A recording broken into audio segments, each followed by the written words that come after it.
Chapter 1. No Second Chances. Today was the day of the 10th annual elite recruitment drive, and every graduating student at Lithium Mine Middle School was gathered in the gymnasium, waiting for the elites to arrive with the medicine that would decide their fate. The elites were the idols of the Golden Dragon Nation, superhumans with magical abilities that were born from the divine injection that the students were going to receive today. None of the children of the miners had ever seen one before, unless you counted the mayor, who gave speeches a few times a year, and the excitement of having them right here in their school had been all that the students could talk about for months. So, one could imagine the disappointment they felt when it was not some famous idol, but a group of elites from the military that showed up to perform the injections. But although these weren't the singers or movie stars that they all knew, it was no secret that these military elites were saviors that protected their nation against hostile armies and the ever-present threat of magical beasts. The television in the cafe and the teachers at the school both told them so. While they had never seen an elite in person, they had seen magical beasts, and quite often. There were earth mice hiding all over the mining town, and the farmers nearby had been raising monstrous boars for generations. But until very recently, it was only the power of technology and the holy magic of the church's high priests and priestesses that could keep the wild beasts at bay. However, when the more powerful monsters came, you hid, or you died. That was the way of life for the humans of the Golden Dragon Nation, and indeed, most of the humans of the world. Karl fidgeted in his seat as he waited for the nurse to come and administer the serum shot. Today was the biggest day of a young student's life, the day that they would be administered the Mana Awakening Serum, better known as the Divine Serum, and find out if they would gain the sort of abilities that could change their lives, or if they would be stuck as common workers in a lithium mining town for the rest of their lives. This was also Karl's last day at the government-run school before he either started working full-time, or with any luck, left this decrepit mining town. If he was compatible with the serum, he would be off to the Golden Divine Academy tonight, and ready to train his new skills as a defender of the Golden Dragon Nation. They had already sat through an hour of speeches by the principal, reminding them of their duty to the nation, the glory of the elites, and the importance of this chance that they were given. After all, they were just the children of common mine workers, dirt floor poor and unlikely to ever be anything else. Karl closed his eyes as the nurse rolled the cart with an open briefcase on it next to him, and then a violent pain shot up his arm and the world briefly went blank. Agony spread to every cell in his body, like he was being torn apart from the inside, and blood clogged his lungs, leaving him drowning while sitting in the metal folding chair of his school's auditorium. This was wrong, the shot was only supposed to hurt as the needle poked you, not like this. As his consciousness faded, Karl realized that he was likely to be the 1 in 100, the rare fatal reaction to the shot which sorted out the defenders of the nation from the common people. But after a few seconds, his breathing cleared, the pain began to fade and his eyes fluttered open. A few seconds after that, Karl regained consciousness, with pain still coursing through every cell of his body. The nurse's deep crimson eyes, a side effect of her own serum injection, were staring directly back at him, and a slight smile was on her face.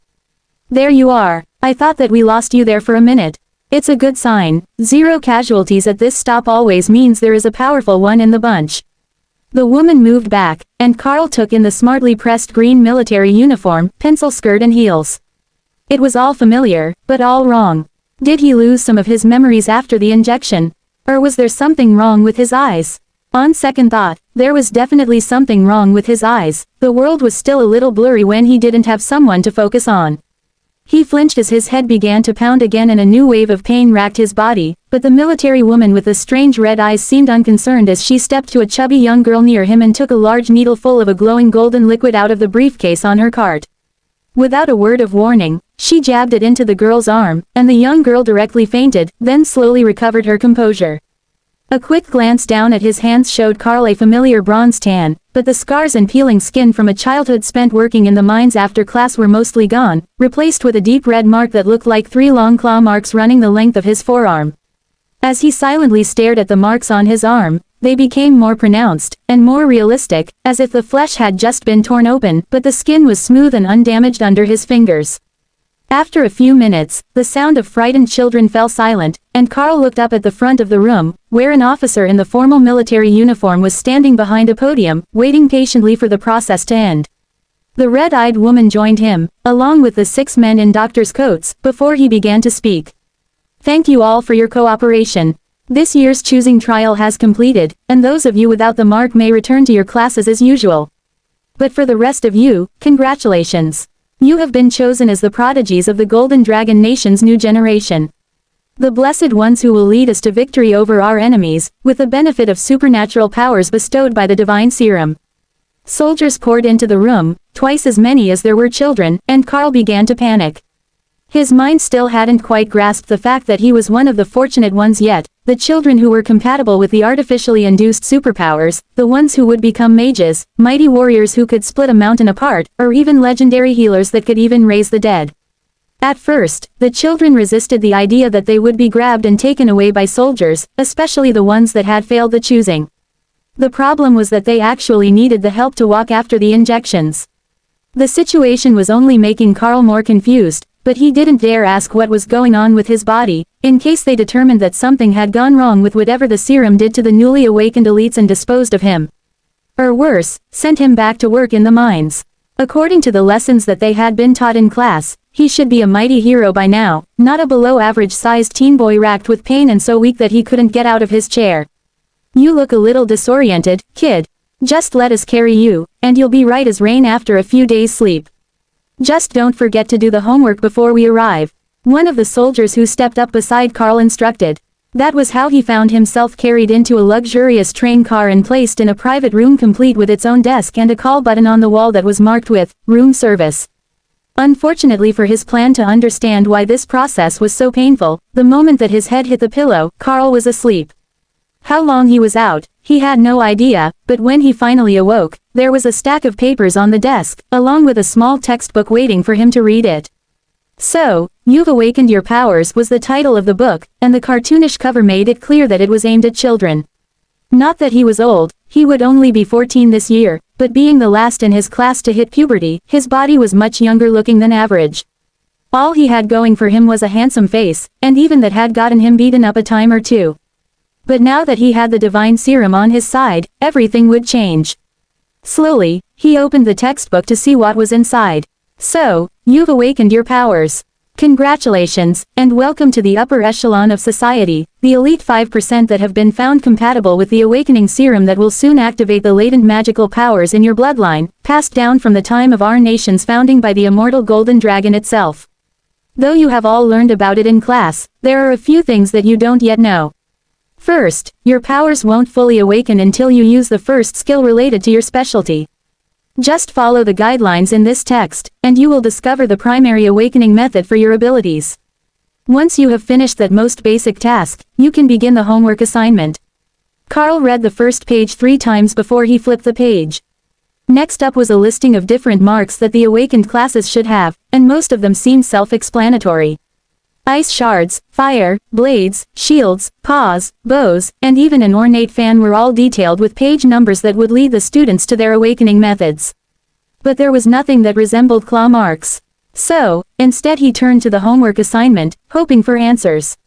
But that was even more useless, it was all about the students' abilities. How strong they were, the description, activation times, speed, energy usage, side effects. In short, he couldn't fill it in at all. All the marks seemed so obvious as to what sort of abilities they represented. Even the red aura around a pair of axes was clearly a berserker in Karl's mind, but the claw marks didn't make much sense.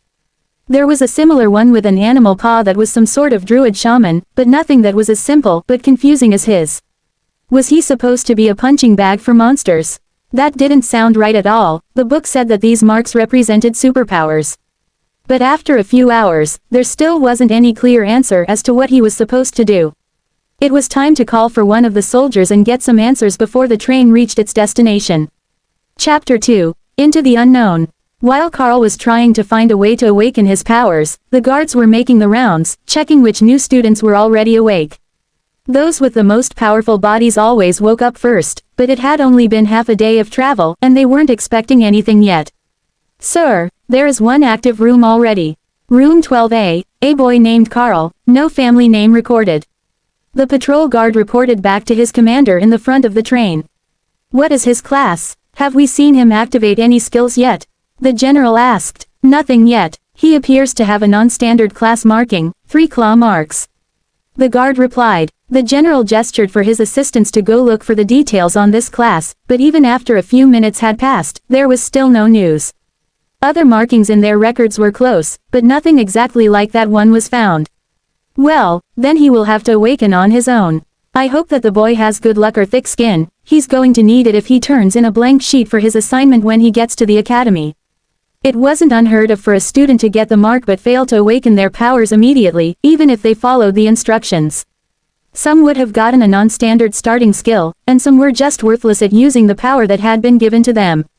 The general even recalled a case where a child had awakened the mage class, but didn't have enough mana to cast any spells until nearly the end of the first semester. In the end, that student had proven to be a dismal failure, and had run away during a school outing to live the life of a commoner without ever getting past the beginning of the first level of his training. That was the fate of many of the students who never learned to awaken their skills. Either because they were completely unsuited to the abilities that they had received, or because they had a marking that no guidance could be issued for, like the 3 claw marks boy in room 12A. The divine serum was a modern invention, created after extensive research of an astonishing archaeological find at a holy site under an ancient world. Dragon Cathedral had detailed the inner workings of an ancient divine device known as the System Stones. The device itself was broken, but an initially unidentifiable power within it remained. Using the stones as a guide, and after decades of study, the serum had been created to attune humans to that power and give the Golden Dragon Nation a chance to overtake the military might of their neighbors and change the fate of their citizens. What did it matter if the ocean people had water magic to guard their ships against the rockets and guns of the Golden Dragon fleet? Now, they had mages of their own. Even if the untamed monsters of the Beastlands attacked, they had warriors and guardians with powerful skills that could cut down the most ferocious magical creatures with ease. That was the strategic value of the divine serum, and the reason that every student who was found to be compatible was taken in by the military and intensively trained in the duties and responsibilities that came with being a protector of the nation. Life wasn't all military training and duty, though. If it were, there was an absolute certainty that the serum-compatible and freshly empowered future guardians of the nation would rebel against authority and either turn traitor or stage a coup. So, they were treated as the legendary resources that they were, able to live in luxury all their lives on the condition that their power was enough to justify their salary. Once they could pass all the tests that the Golden Divine Academy placed before them, they would even receive official titles from the church, and a collection of legal and social benefits to match. Society had always belonged to the rich and powerful, but now the phrase had taken on an entirely different meaning. Karl was blissfully unaware of the topic of the observers' conversations, and while they were discussing the likelihood that he might not be able to awaken his powers in time to keep up with his classmates, Karl was preparing to ask the passing guards for advice. "Sir, pardon me, but my skill marking doesn't seem to be in the book. Could I be missing a page?" he asked as the uniformed guard passed by again. "Not in the book, Tough luck there, son. The book only covers the common markings, the ones that 90% of the new students get, but there are others possible. The injections are a mysterious divine force, and sometimes they give out results that nobody understands. The best I can tell you is to try everything, and whatever feels right probably is. If you're lucky, you'll awaken some powers before your classes start. Between me and you want to awaken those powers before you get to the academy. The elite students are particular about the power rankings, and if you don't, you'll be starting school from the very bottom." "Thanks, but have you ever seen a marking like this?" Karl asked curiously. The guard rolled up his sleeve and showed off the picture of a bear paw, the mark of a druid, and according to the guide, a nature magic user with an affinity for animals. "Since it's a little like mine, and seems to involve animals, perhaps try things related to either animals or unarmed combat. There isn't much you can do to attune with nature on a busy train, but the windows open a little if you need some fresh air. That's what I had to do. I couldn't awaken my powers without some attachment to nature. In fact, I didn't awaken them on the train at all. They woke up as soon as I touched the trees on the way to the academy gates." The guard explained. "Thanks for the help," Karl called as the guard walked away. He didn't seem to be big on talking, or perhaps he just didn't want to get Karl's hopes up.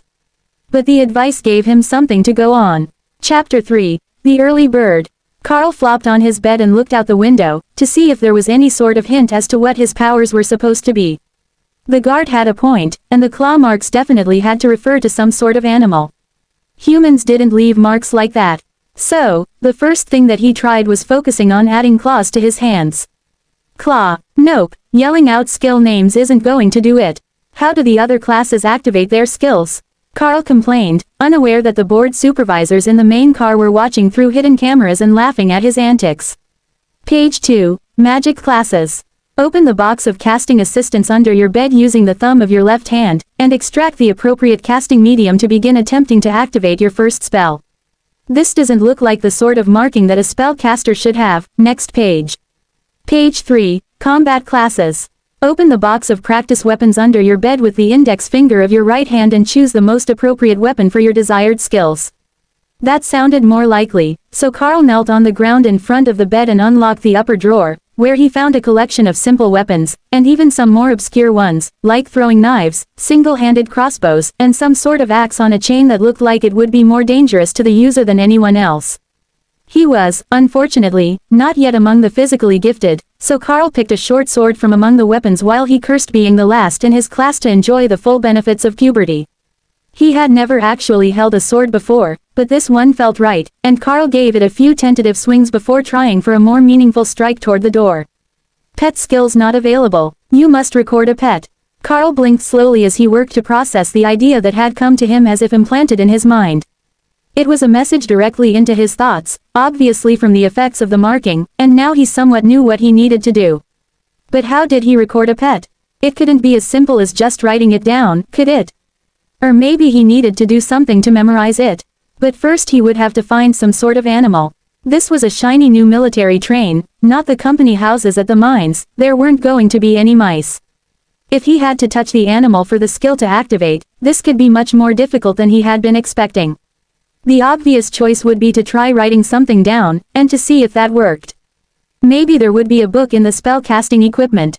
The drawer of tools slid open, and Karl stared in amusement at the wide variety of strange items held inside. He had absolutely zero clue about how these were supposed to be used. Some of them didn't even look like they were anything special, like this silly snow globe with no base. What were they going to do with that? Sit and ponder their orb?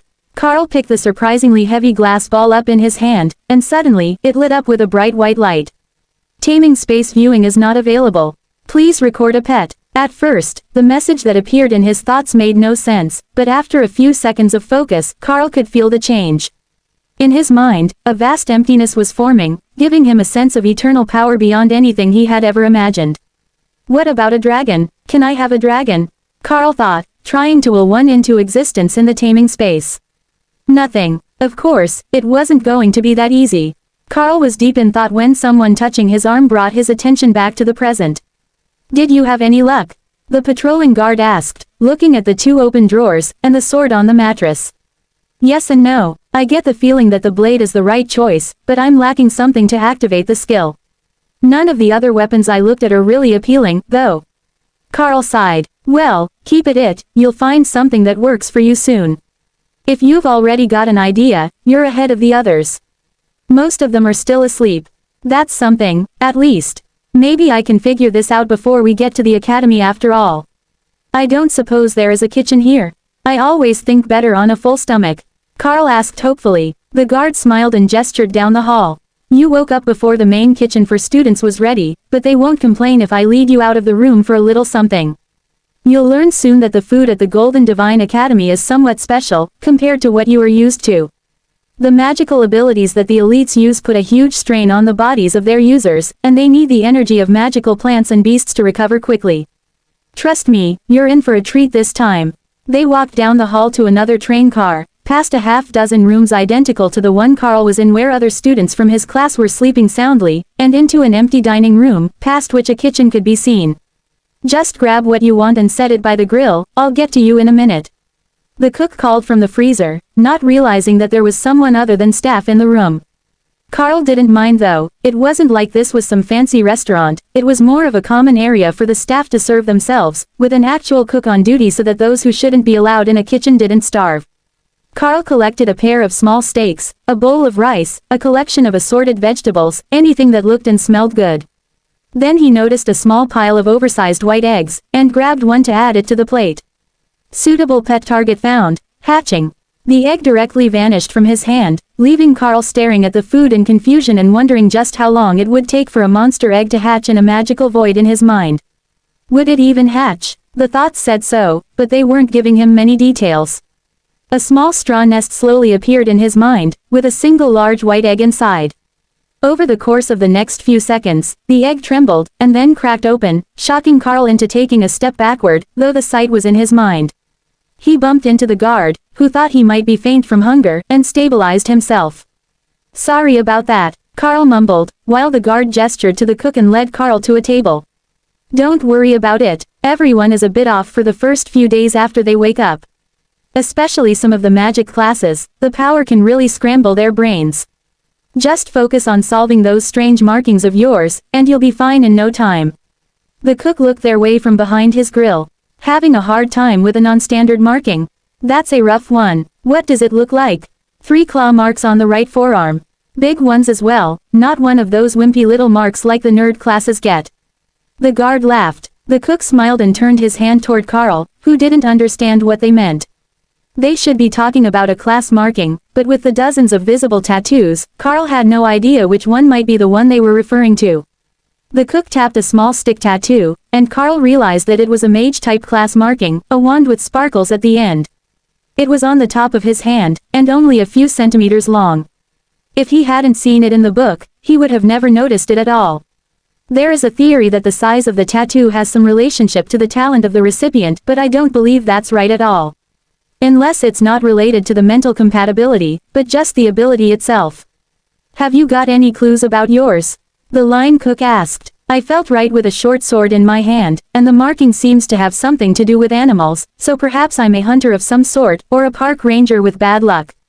Karl joked. "Well, you'll find out once you get your first class skill to work.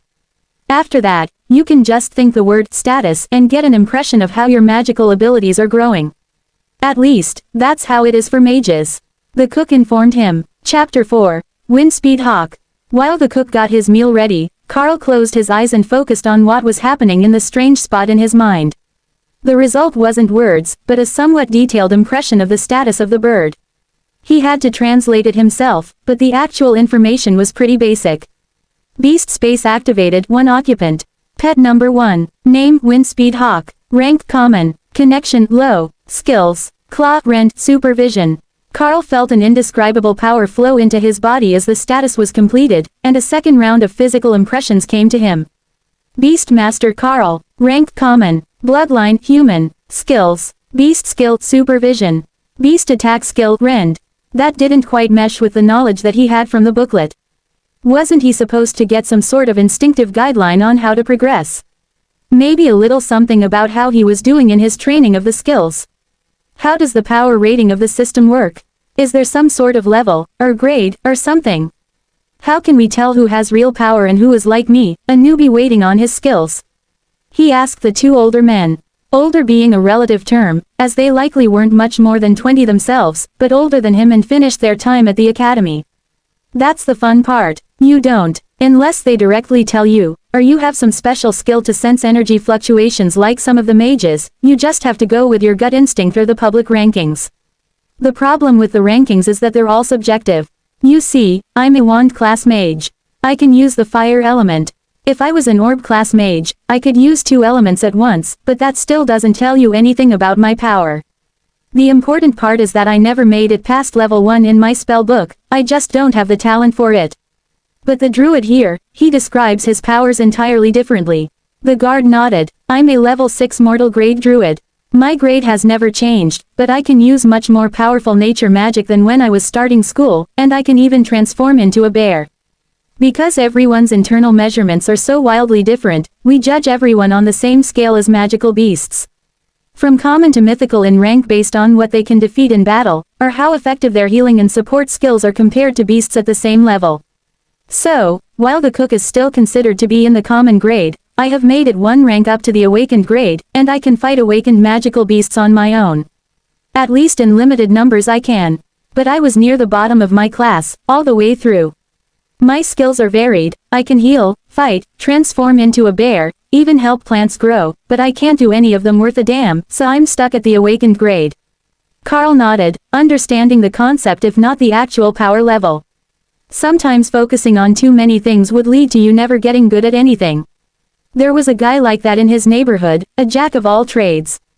He could fix your car, your sink or your fridge, but only the common issues. If it were really broken, he would refer you to someone else. I think that I follow the idea. How powerful were the top students of your class?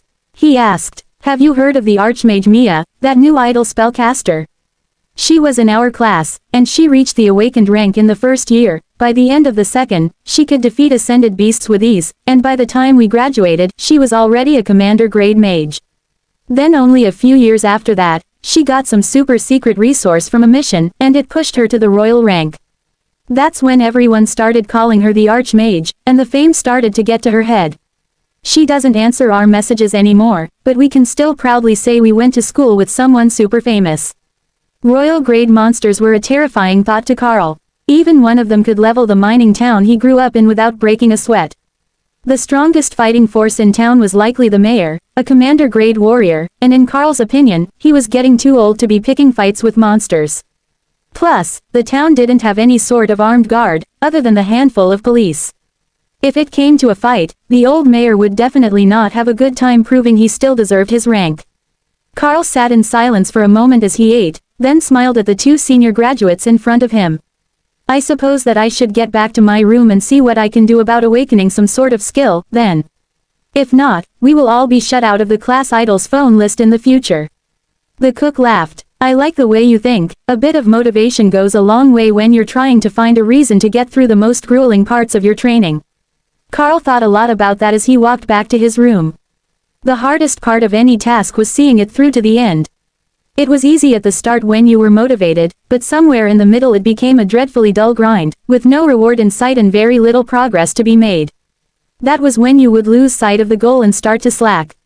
If you were lucky, you recovered from it, but if not, you would end up in trouble and behind schedule.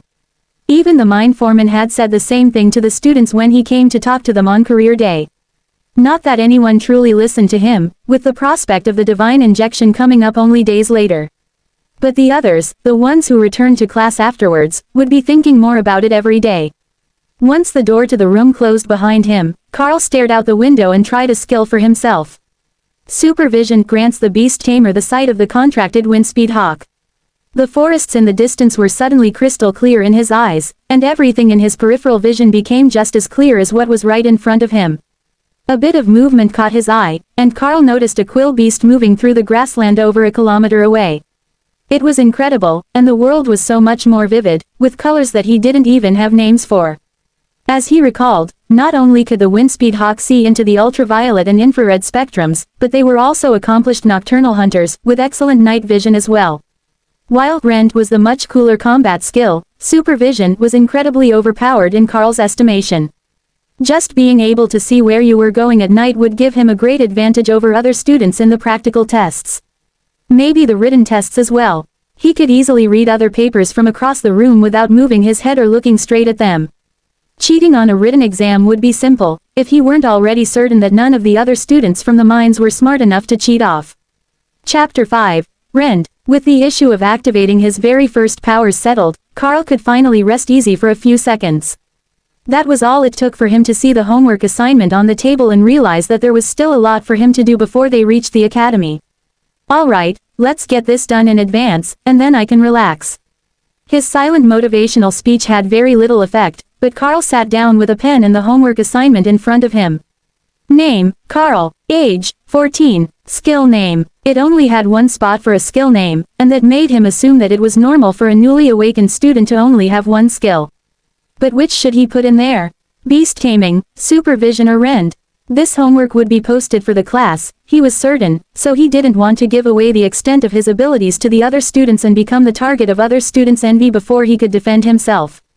Plus, the contracted pet might be a magical beast, the Windspeed Hawk, but it was still a gosling, and wouldn't grow into its full power for months or even years.